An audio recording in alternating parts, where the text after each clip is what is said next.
Only a small number of people work extremely hard for extended periods. They should not be your yardstick for success. The problem with hustle culture is that everyone wants to get things done, but they all do it differently. Any form of motivational content will leave you with impending doom. Welcome back to another exciting video. Today's video is about if you want to move fast, go slow. Before we start the video, please like, subscribe, and press the bell icon. Do it right now. Go for it. Never look back. Everything is critical, and time is running out, so it's now or never. It's a charade to outwork everyone. Do more to expand your empire. While it has its advantages in brief spurts, it usually leads to fatigue and delusion in the long run. The issue with hustling culture is that it has a high rate of diminishing returns. It is not sustainable. You're merely rehoop to yours a week and remain sane. Those who do it have no alternative. They dwell in harsh environments where the only way out is a long slog. Respect to them, but it is only the case for some people. Some people believe working long hours is the only way to create value. As in Marissa Mayer's case, she was Google's 20th employee before becoming CEO of Yahoo. In an interview with Bloomberg, she stated that working 130 hours per week is achievable, provided you are strategic about sleeping, showering, and using the restroom. It's an interesting trade-off. Young individuals pretend to like their daily routine. It may be the media's promotion of the young hustler, the go-getter. But the truth is that the world is changing at a breakneck pace, and you must stay up. However, as the title states, you must go slowly if you want to move quickly. We recently discovered something quite intriguing. Productivity has lost its significance. This is the first recorded to-do list. It's Benjamin Franklin's take on a fruitful day, and it begins with a thought-provoking question. What good will I do today? However, the concept of productivity entirely took hold in the Industrial Revolution. Productivity is defined as a performance measurement of output over input. In other words, how much effort you put in versus how much benefit you receive. Inputs decreased dramatically during the Industrial Revolution because a production line replaced manual labor. Because machines do not tire, output has increased significantly. But here's the thing, today, boosting productivity necessitates significant innovation and the introduction of new technologies. It was a challenging task.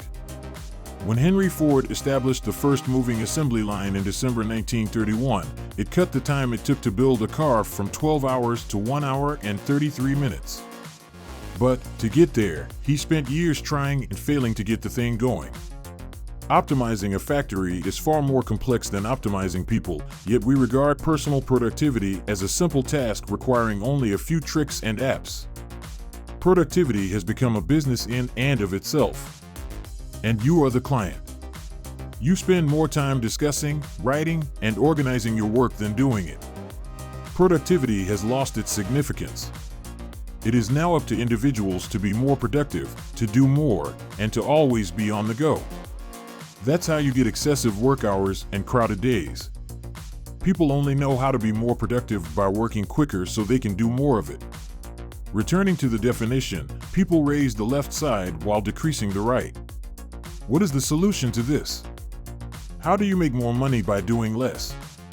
Slow output and in-depth labor.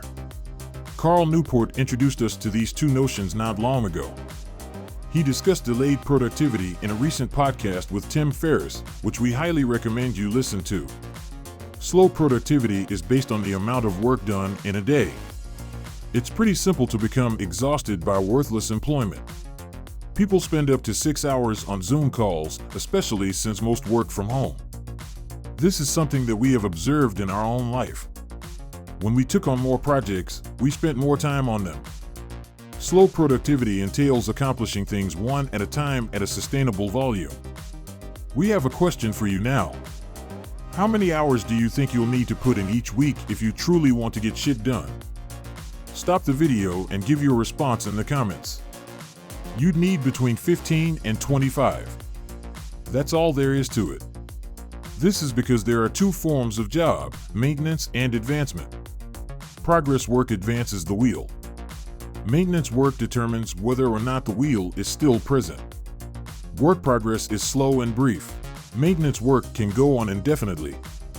We noted previously that successful people move quickly, and we may contradict ourselves here. However, this is where deep labor comes into play. Deep work, as defined by Carl Newport, is the ability to focus on a cognitively demanding activity without distraction. It is where those 15 to 25 hours are spent. This is when you isolate yourself in a room and allow yourself time to become bored, develop ideas, and make progress. It's a skill that must be developed. Those 14 to 16-hour frenetic days you think you need to get by? They pale in comparison to this. We guarantee that taking things slowly and including deep effort into your life will make you go quicker than ever. So, why is it taking 15 to 25 hours? Because of how humans are formed, we can only focus on one thing for roughly 3 to 5 hours daily. Anything more, and you're procrastinating. The difficulty. There are two issues with this strategy. For one thing, someone will always be eager to work harder than you. The good news is that there is plenty of cake to go around. You're engaged in your own game. At the same time, very few people engage in deep work. The second issue is that sound systems are required to make this happen. Essentially, you are attempting to move from this to this, and it's more complicated than it appears. Distractions happen every 30 seconds in the way we live presently. You have a fresh email, a new tweet, a meeting in 1 hour, etc. Focusing on only the vital things when everything looks significant is challenging. You must choose what motivates you and devote 3 to 5 hours of concentrated effort. Those that move quickly do deep work carefully on what is vital and delegate everything else. Let's make it a challenge this time.